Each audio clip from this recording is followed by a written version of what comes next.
ક્યારેક કોકની વાત સાંભળી લઈએ, એ એક સત્કર્મ છે. એ સત્કર્મ છે. અમારે ત્યાં એક કેમ્પેઇન ચલાવ્યું છે. તમે ક્યારેક આવો તો રવિવારના દિવસે રિવરફ્રન્ટ પાસે હાથમાં બોર્ડ લઈને યુવાનો ઊભા હોય અને હું તમને સાંભળવા માટે તૈયાર છું. હા, અમે વિડીયો જોયેલા છે.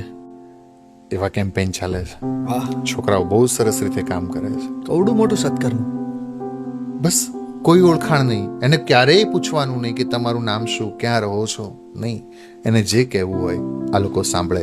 એની વાતમાં ખાલી હોંકારો ભણવાનો, ઓપિનિયન પણ નથી આપી શકતા, ખાલી કારણ કે હા. કહેનારા બહુ મોટા આવે છે, સાંભળનારા બહુ નાના છે. ઓપિનિયન શું આપી શકે? ઓહ, પણ ફાયદો બંને પક્ષે છે. એકનો ઉભરો નીકળે છે અને એકને, કારણ કે વ્યક્તિ છે ને બે રીતે પ્રગતિ થાય, કાં તો ખત્તા ખાઈ અને પ્રગતિ થાય અને કાં તો કોકના ખત્તામાંથી શીખીને પ્રગતિ થાય.